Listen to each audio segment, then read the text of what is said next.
Asia Tech Podcast. Voice of the Asian tech ecosystem.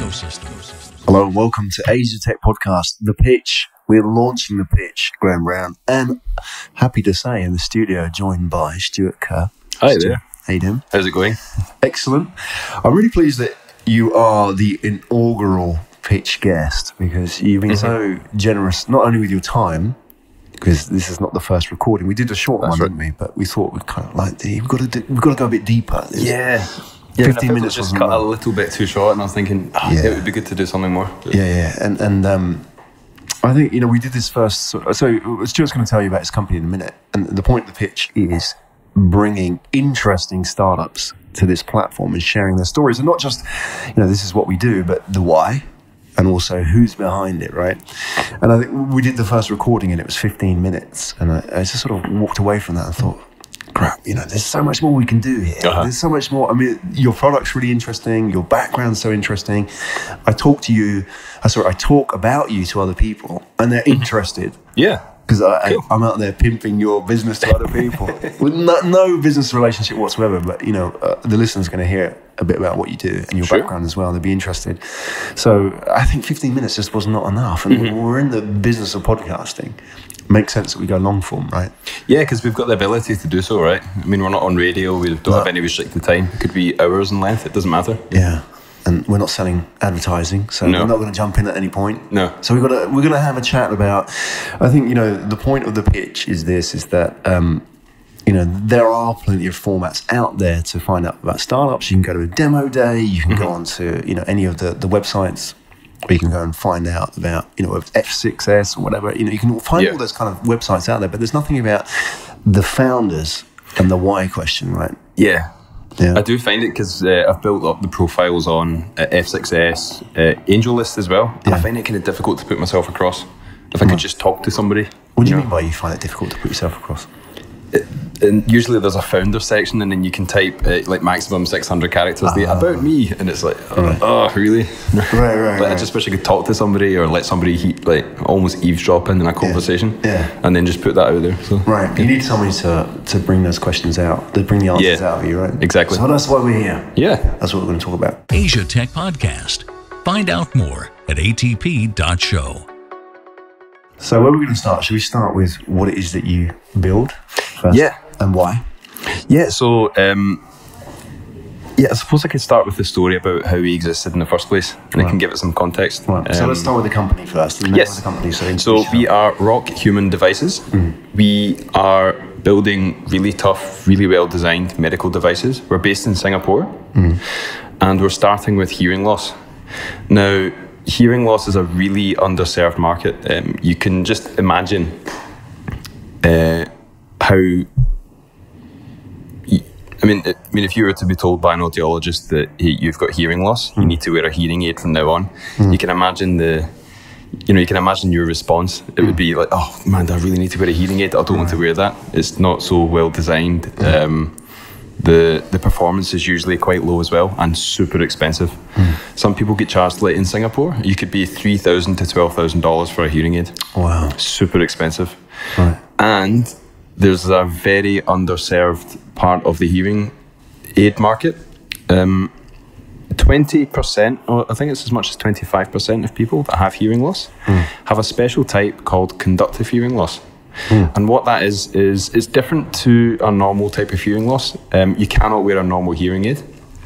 You have to either get reconstructive surgery in order to fix it. So basically, what I mean by conductive hearing loss is everything inside the ear is working totally fine. But imagine if there was some blockage in the ear. Like, for example, some of our patients, they don't have any hole in the right side of their ear.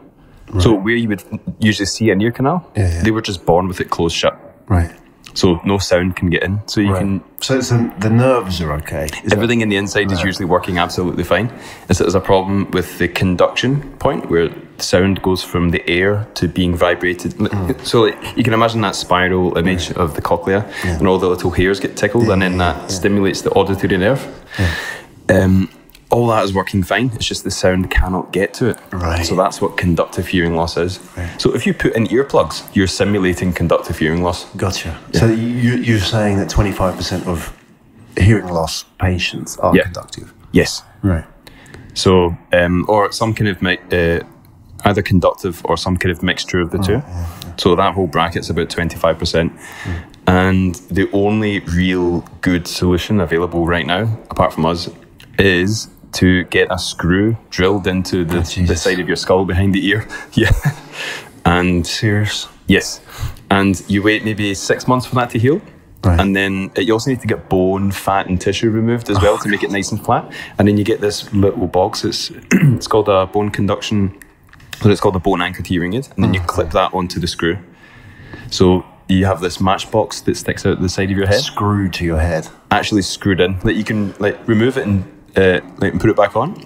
But the screw is there permanently sticking outside the skin. Wow. It gets infected. You need to shower. You need to keep it shaved properly. You need to get your barber through the airport beeper, right? Yeah, exactly. It's going to go off. Yeah, or just go into the barbers. You've got to not clip it, cut it. It could bleed. Right. It's like, oh. Right. So I think the statistics are 99.8% of people have never seriously considered that option and are choosing to go through the rest of their life with no hearing, with complete hearing loss. Yeah. So they're just choosing like, screw it, like, I'm not going to do that. Yeah. Every one of our trial users who have that hearing loss have basically said that the device that we've developed has been the first thing that's given their hope back after previously giving up all hope of finding a solution to their hearing loss. So what we actually do is we have integrated the bone conduction technology into a pair of glasses or into a range of eyewear. So the performance is super high, it's very ruggedly built, and it's instant on as soon as you put it on. So rather than getting surgery, waiting 6 months, paying probably $15,000 for that solution, you can pay maximum $2,000 US, and then it will come in like a beautifully designed box, and you take it out, you put it on, and as soon as you put it on, the device recognizes that it's been put on and it turns itself on. Our trial users have described it as for the first time in 28 years that they've had an earplug pulled out of their ear as soon as they put this on. It's like, some of them have been reduced to tears. Like, I imagine, really, but both men and women. Yeah, absolutely. And I think as well is that you're sort of dealing with an issue which is, like you say with hearing aids, they don't look good. There's a real stigma attached to them. There is. Especially, what if you're young and you have conductive hearing loss as well? You know, I mean, to wear a hearing aid, it must be, it's not like wearing a pair of glasses, right? Because you can be cool wearing a pair of glasses, but a hearing aid is like, you look old, or you look like your granddad. Like you remember back in the day, right? Yeah. I mean, you could imagine like 150, 200 years ago before Ray-Ban and all these cool companies came in. Right. The glasses were obviously stigmatized, and now it's a fashion statement. It's part of your identity and something you wear with pride. Medical devices should be the same. Yeah. There's no reason why it should be skin color, and horrible and Right. So, okay, so let's talk about, we'll go and talk about the product a little bit and the business behind it. But sure. Can we have, you've brought a set of glasses along today. Yeah. Can we have a look at those? Yeah, of course. So this is a functioning prototype, although there is a little bit of an issue with it right now. Right. So I have to describe this to the listeners as you're doing exactly. it. Okay, cool. So unless you're watching the YouTube video, but the unboxing. You can hear him unboxing now. Yeah. So this come in like a box which looks like a mobile phone box, or it's like I mean, it looks like it's not coming out of the National Health. No, and it's not clinical. Is it? Right. Yeah, we specifically designed it so it's a fashion statement. Right. Something that you get excited about unboxing. Yeah. Okay. So this is our first prototype. Sorry, our previous prototype. This is not the first prototype. I'm going to put these on? Yeah. Okay, cool. So how am I going to put these on with the headphones? Let me just try this out. Let me just turn it.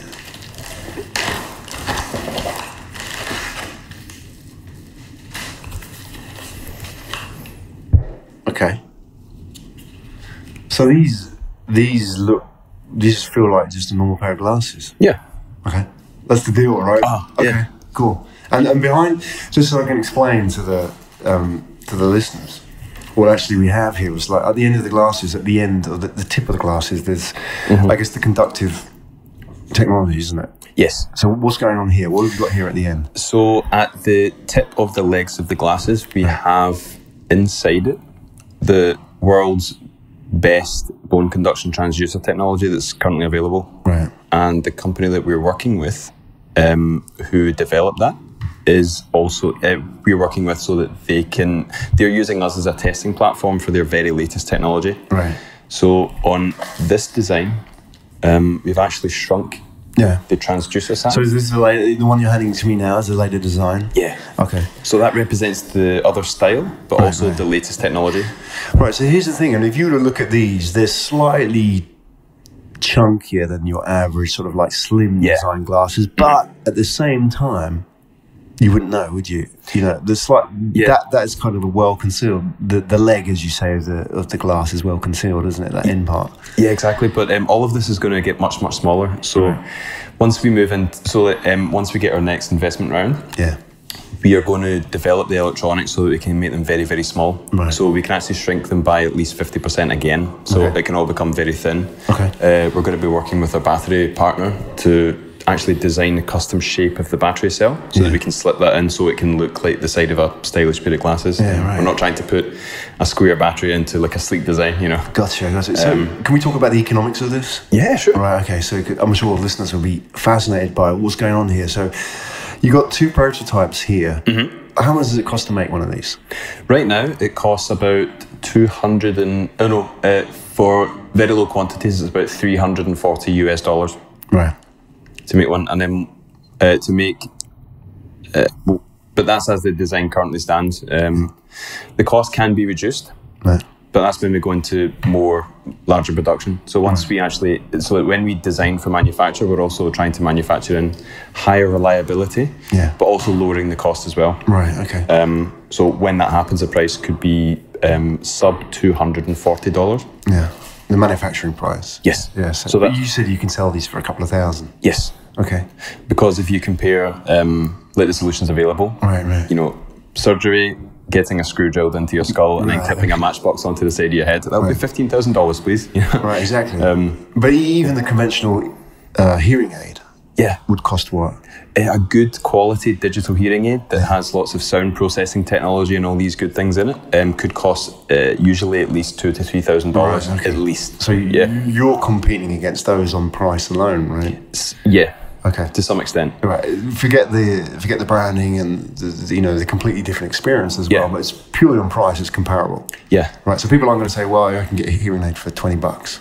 You can, but it may not even be medically certified. Right. It may not be safe for use. Yeah. And you certainly would not have gotten it through your audiologist. And your audiologist would have tuned it specifically for your hearing loss. Right. And if you get it through an audiologist, you do not risk the hearing aid being too powerful and further damaging your hearing. Okay. Because there's a problem in the hearing aid market right now, is that people just walk into stores and they buy like an off-the-shelf hearing aid or something that's advertised as an amplification device. Right, okay. And they turn the volume all the way up and then they damage their hearing further. Right. So it's really important that the audiologists provide medically certified devices to patients. Okay, so is this regulated as a device? Does it have to be? It will be. So part of our next stage that we're going to use our funding for is actually so that when we continue the design process, we're designing for manufacture, but we're also designing so that it can be medically certified. Right. So we certify in Europe using basically Europe's leading, I guess you could say, partner. We're going to use TUV, which you'll recognise as it's a most reputable body for medical device certification. So we're going to use that. Okay. Right. So the cost is actually not too bad. I think we can get it done for like $25,000 or $30,000. Right. Which is actually not bad when you consider the amount of work and effort that goes into it. Absolutely. Yeah. So let's talk about how you funded this up till now. Yeah. So let's start at the beginning. So your company, Rock Human Devices, is you and how many other people?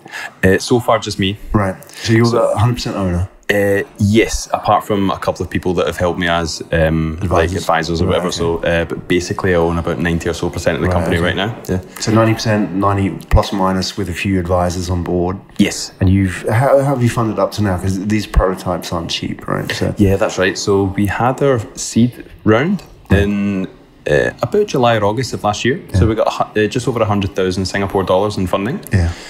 So. Excuse me, I just burped.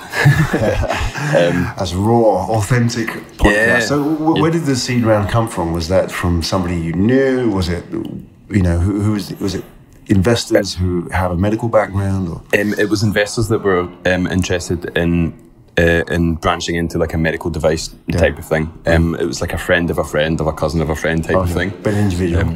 No, they were a group of people. So they're happy for me to share. They are 0711 or 711 Ventures, and they're based in Stuttgart in Germany, which is the machine building capital of the world, or of Germany. Yeah. They're very happy to invest in hardware. Yeah. Like if you understand it. Yeah, and if you go to Stuttgart investors and you try to pitch Bitcoin or anything like that to them, they'll look at that. I have no idea, man. I've got to see the thing, right? Yeah. I've got to be able to touch this thing. Yeah, exactly. Right? Yeah. Okay, so you hand your seed round. Yeah. And how long ago was that you got your funding? That was in August. Right. So that was to last us about 6 to 8 months of runway, which we're at the end of now. Yeah. So the purpose of that was to develop a range of prototypes that work like and look like what we currently envision the final product to be. Yeah. And test it with our trial users, of which we've now got 25. Right.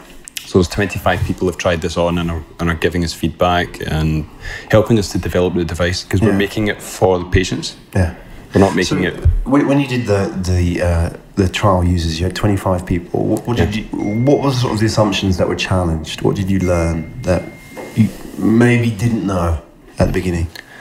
I looked at some statistics of head sizes and head dimensions and all that. Right. And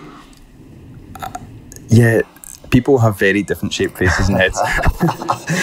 Right. And it does vary depending on which part of the world you go. There's certain like anatomical differences that need to be taken into account depending on where you sell, and styles that are available. Right. There's things like that. Right. But these I mean, even like the prototype model here, these are quite light, aren't they? I mean, how many grams is that? 48 grams now. Wow. No, 56 grams now. The old one is 56 grams. The new one is going to be 48 grams, and we're going to reduce it even further. Right. Okay. So once we go to lighter, thinner, stronger carbon fiber reinforced plastics and stuff like that, it will be even lighter. Okay. So obviously the listeners want to know a bit more about your background, but before we get there, I guess the question I want to ask you, Stuart, is why hasn't this been done already? Some companies have tried to do something along these lines. Yeah. There's a company in Switzerland, I think Switzerland. They attempted a solution where that you would submit to them for evaluation your own glasses. Okay. And they would test the strength of the frame and to see if the hinges were strong enough. And then if it qualified, which it really did, they would cut off the back of your glasses and attach on this bone conduction attachment onto the back. Right. And it looked horrendous. Right. I mean, I'll see if I can even show you a photo of it. But yeah. So why were they doing like that? Why? Because medical devices are not good at style. Okay. Right? Marketing as well. Yeah. So to undertake,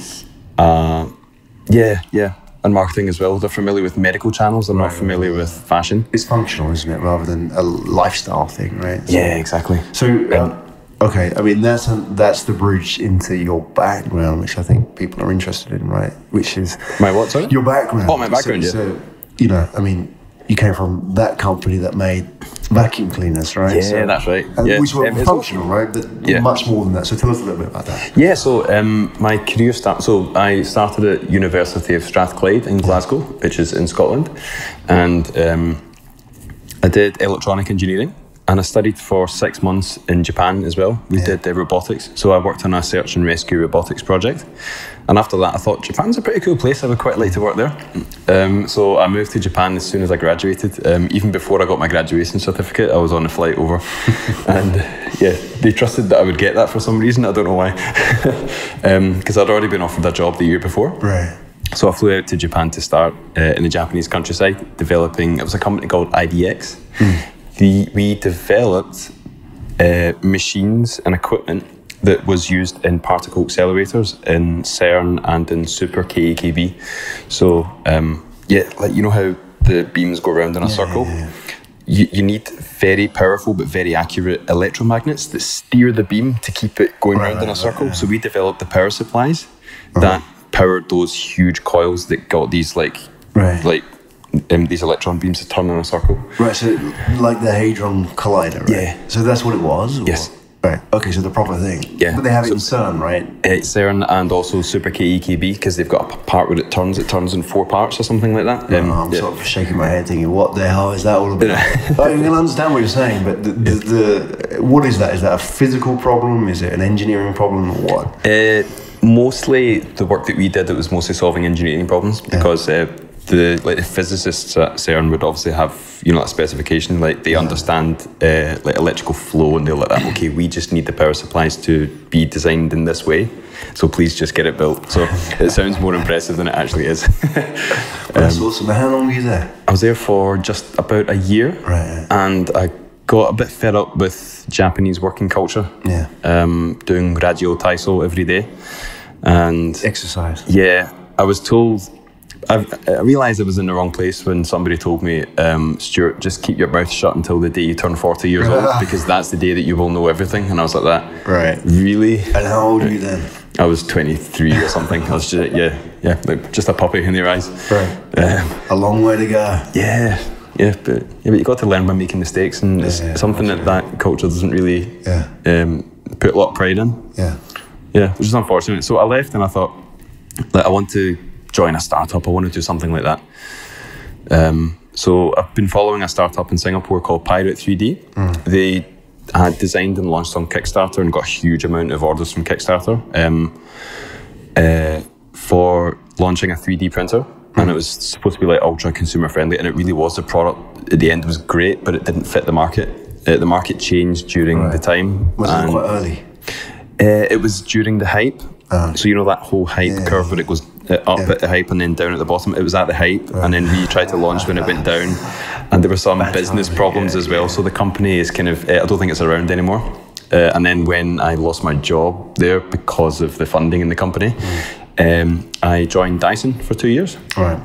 So this, famous for vacuum cleaners amongst other things, right? But they make so many interesting things. So exactly. So I guess some listeners might not know a lot about Dyson. They know them maybe for the products and expensive fans and stuff like that. So what was really Dyson all about? The company is really based around the man James Dyson. The company is named after him, but also his entire way of thinking, which has also influenced me as well. The entire company is based around his way of thinking, which is design your product to be ultra high performance first, and then worry about the aesthetics later, which is something that is a bit difficult to apply to my device. What does that mean? Ultra high performance first. So if you look at every Dyson product, you can tell that. You can see the pipes going through it, like the cyclone part on the vacuum cleaners. You can see all the pipes. You can see like the flow of the plastic as it was injection molded. You can see all the functional parts of the machine, and then after that they just put some paint on it, type of thing. Right. So they deal with the aesthetics later, but they have to get it working properly first. It's the most important thing. And people will eventually be bought over by that, which they have, because Dyson's huge. Yeah, especially in places like in Japan as well, which has a very strong hardware culture and very strong hardware base as well. And places like Japan, they value things that are very well designed as well. That's why out of every $10 is spent on a vacuum cleaner in Japan, 7 of them go to Dyson, apparently.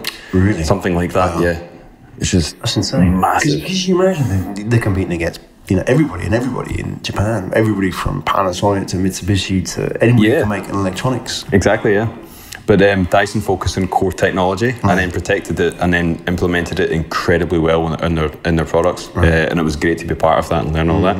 They know how to take something to production as well, which is something I learned. I worked on the new Wi-Fi range of purifier fans. So the ones that were like connected to the app. So I worked on that. I worked on some of the Wi-Fi aspects, but mostly I was just working between like the electronics and the Wi-Fi engineers, and also the environment sensors. So things that test humidity, dust levels, like dangerous gas levels and all that kind of stuff. I worked on that. And I also worked on the supersonic hairdryer, which is really cool. So tell us a little bit about that. I just remember walking in on my very first day. This was probably 18 months before it was launched. And then I signed all the documents. You know, it's like, you will not disclose this information, right? And then I walked in and I saw the prototypes and I was like, oh, that is cool, man. You're making this. So if somebody hasn't seen the supersonic hairdryer, what's it all about? So the Dyson Supersonic is a completely different way of designing a hairdryer. If you pick it up and look at it, it's got a hole through where you would, you know, like where the air would come out. Right. It's like you turn it on and it's like, where's the air coming from? Like there's no motor, there's no fan. Like what on earth is going on? I'm going to have a look at a picture of this whilst we're talking. Sure. Let's do this. I'll have to describe it to the listeners. You're going to have to Google this, right? Yeah. So, Dyson Supersonic. So when you joined and you joined that team, had they actually launched it yet? No. Oh, okay. So I joined that team very late on in the development, but I got to understand exactly what was going. Yeah, that one.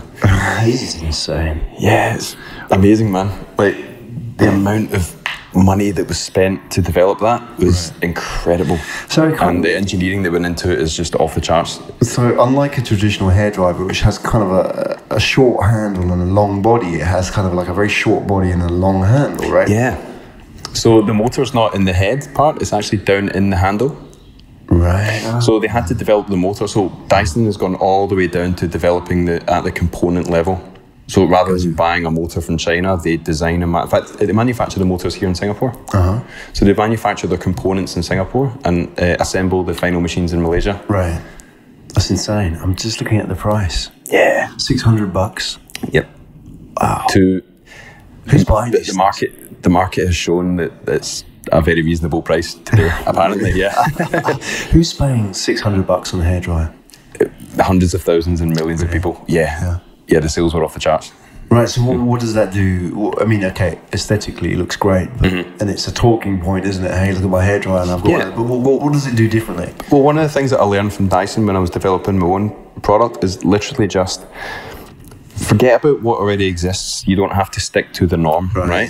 And find out what the actual problems are. Like, don't accept that problems, you know, that these problems are the norm and that that's the way life is. Like, no, it could be so much better, right? So that's what Dyson does.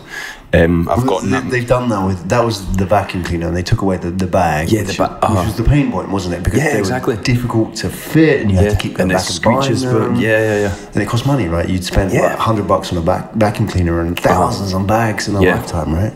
Yeah. So so there's two things here, right? So what Dyson does is, which I've learned from, is that they develop core technology that solves very fundamental problems with how people interact with the machines. Right. And the second thing, which is what you said, is the story of Dyson getting started. It was like, I think he tried to take his design to like 5 or 6 of the manufacturers, like Electrolux. I mean, there's a whole PR story on it somewhere on the internet, but he tried to take his new invention, which we now know is incredible, right, to Electrolux and all these different companies, and they said, no, this is ridiculous because we can't sell any additional products now, we can't sell any bags to the consumer now. Wow. So why would we forego that? Was it more profitable to sell the bags?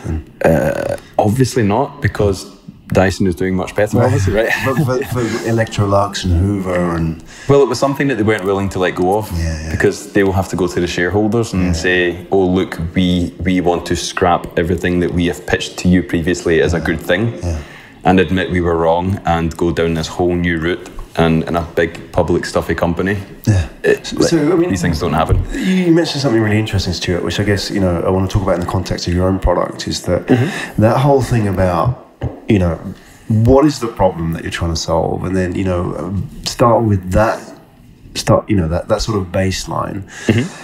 and then work backwards and think about the technology. Why don't companies do that anyway? Why that makes sense, because if you can create a Dyson within your own company, good on you.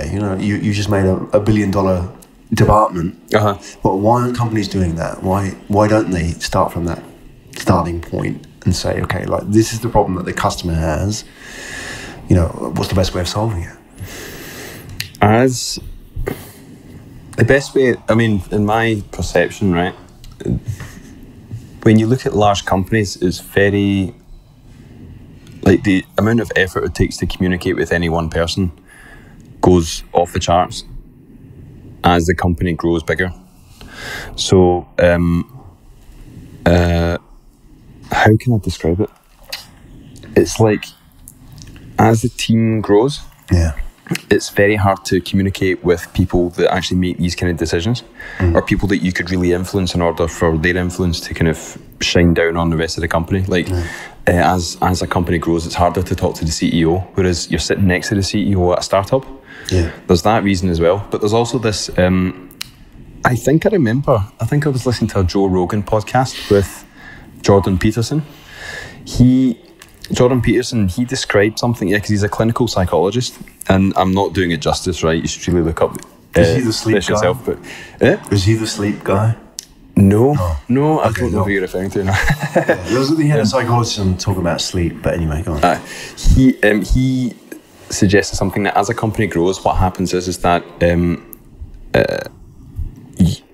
you tend to hire B players rather than the initial A players, right? So what happens is that as your team grows from 2 amazing A players to a team of 10 people, where half of them are A players and half of them are B players, right? What happens is they all get paid the same, because that's how HR works, right? So everybody gets paid the same, everybody's all equal. The people who are doing really good at their job resent the people who are getting paid the same, even though they're B players. They turn up to work 5 minutes late, they don't put in as much effort, they're not as passionate, they don't care, but they're getting paid exactly the same, and they're passing a performance review, so everything is absolutely fine.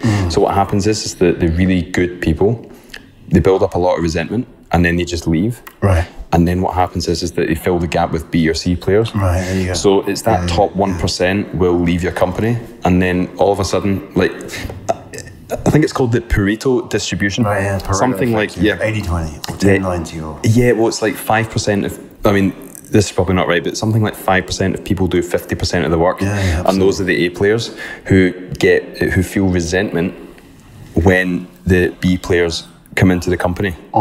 And then they leave, so they take 50% of everything that was ever done in the company away with them. So to fill the gap, you just need to have this massive payroll of B players, and then that's how large companies just,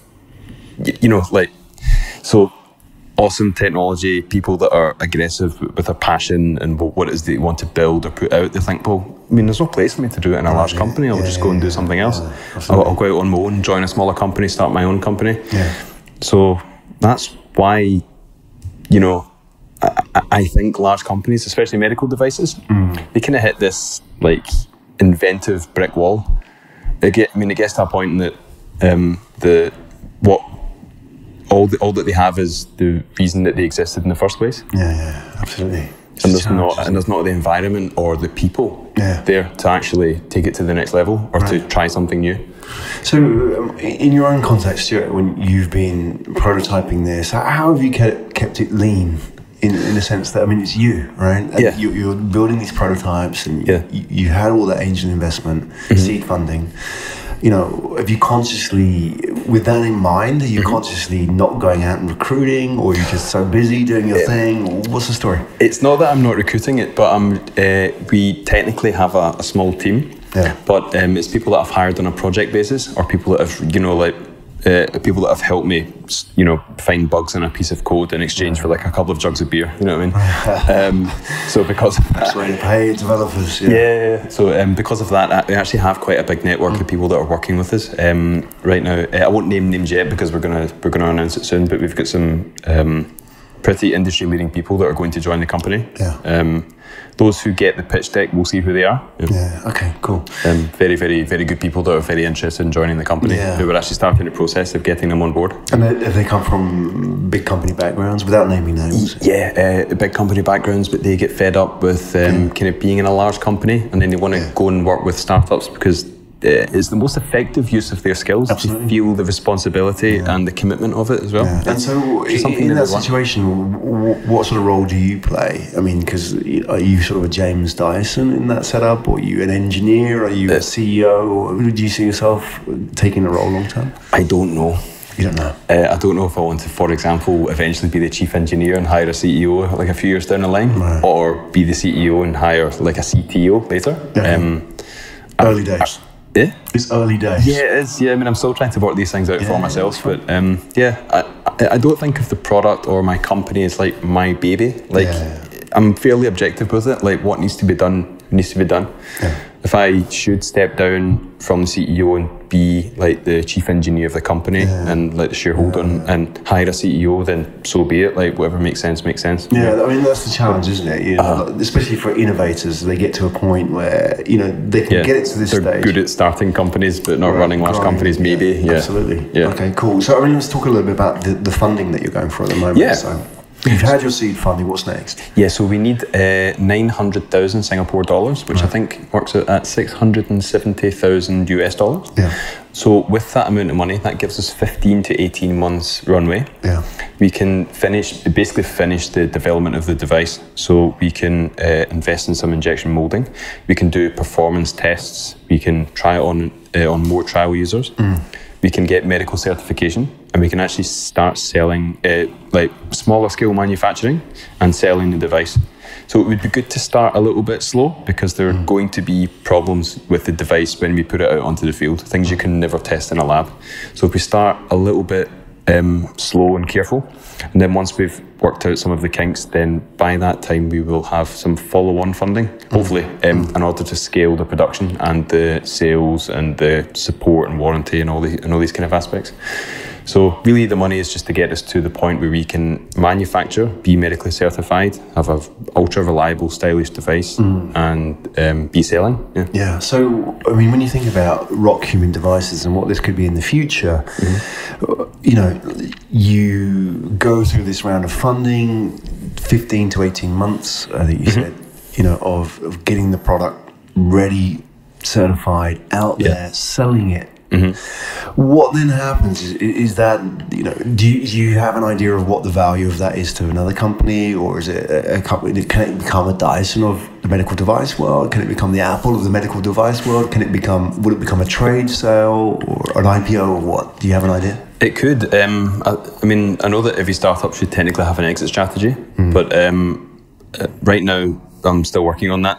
Because it really depends on where the company goes and the environment. I think in medical device world, probably another company may buy out a medical device startup. These are the kind of the things that I see happening, although I don't know. I'm focusing on a product now. I'm not really focused on an exit strategy, but it's good to hear.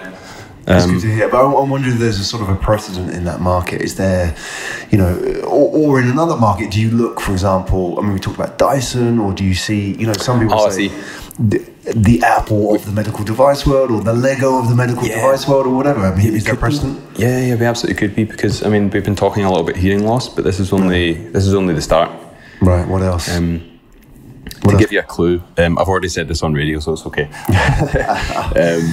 We're working, so like once we launch and once we get the manufacturing sorted, and once we kind of start on generation 2 of the device, and we kind of get our wind back from it, and once our team is all kind of established, we're going to start working on some new technologies. So basically, the hardware, like, we will eventually be a software company that has the hardware that the software runs on. So what we would actually develop is the software to make the hardware so much better, because the two need to work together. So to give you an idea, the thing that we want to be working on next is, imagine if you have your leg amputated. So you would go for a prosthetic leg, and you can get one for like very expensive. It's all computerized. It's got its walking gait, you know, like its movement all kind of programmed in it from the lab. and you can start to walk again, and it's like a miracle for many, many people, right? But you can always tell when somebody's got a prosthetic leg. If they're walking down the street, you think like, well, there's something funny, but okay, maybe they have a prosthetic leg. Right, okay, got it. There's something unnatural about the movement. So so far nobody has combined machine learning with prosthetic limbs. So we envision a prosthetic leg that can learn from the residual leg how it is that you as a person walk, and it can mimic the gait in different situations, so that over a few days your prosthetic leg basically behaves the same way as your residual leg, the way that you used to walk before. That's interesting. Now, so something along those lines. Your robotics background. Exactly. So it would be like the Atlas from Boston Dynamics. I mean, you see those ones. Like the gait that they have is insanely good. It's insanely realistic. I wouldn't be surprised if they've done I mean, surely they would have done a lot of machine learning to get the robot to learn how to walk itself. But the interesting thing, if you look at something like them, is that they have all the talent and the knowledge in a place like Boston Dynamics. But they're not sort of focused on real people and real problems so much, are they? Like we talk about, somebody who's got a prosthetic leg, or somebody with hearing loss, for example. They're focused on very much academic solutions. And it could be picked up by military, and it could be picked up by sort of very sort of cutting edge, out there companies. But people eventually the technology could be used in a way that you couldn't have predicted. It would be good for the company to get to that stage where we can be profitable and we can put a lot of money towards R&D, and almost have like a little cordoned off section where it's like we're going to work on some really cool stuff that we don't really know the direction of where we're going, but stuff that we can understand be very, very interesting. Well, as well, I mean, if you have a background and a pedigree in medical devices, a lot of that is like relationships, know-how, how to submit the application to get, certified, speak to the right doctors, and therefore you have that sort of channel, don't you, into the medical community and officialdom, if you like. So therefore, to plug in a new device would be interesting, because for a lot of startups, that alone can be a lot of time and a lot of resources. But if you had that, then to plug in the fact that, prosthetics and machine learning and stuff like that, a machine learning startup can't go and do this because they don't have because where do you begin? Right, exactly. Who do I speak to? So but where do you begin with the robotics and the hardware, and how do you combine the hardware and software? You can develop software awesome on its own, you can develop hardware on its own, but anybody that works in a company like the companies I've worked in, it's when the two come together, it's like a car crash. Absolutely. So knowing how to develop it as one thing, rather than two separate things, which Dyson's quite good at as well. Apple's great at it as well. Is something that's can really allow us to do what we do. So listen, Stuart, I mean, this has been really interesting pitch, if I can say that. I mean, this is how a pitch should be done, really, isn't it? I think so. Real, and because I don't like the elevator pitch idea. No, it's fake. I always wondered, if you put the Google boys on the stage and they did a pitch back in the day, I think it'd be bloody awful. I think they'd really fluff it. They go. I mean, if you go online and look at the very first Airbnb pitch deck, it's it wasn't pretty. Well, there you go. It's not the right. It's not the right sort of format or bandwidth to really get into the story as well. And yours has come out as well, because we understand a little bit more about where you've come from, your why. Your sort of approach and your way of thinking, which I think is really important for investors as well. And I think as well, we're not just sort of talking to investors, there's founders out there who've been inspired by what you're doing. And I mean, it's like if anybody wants to help or even just wants to reach out to me in some kind of collaboration, then what would be good? What would be you kind of looking for? Somebody to develop UX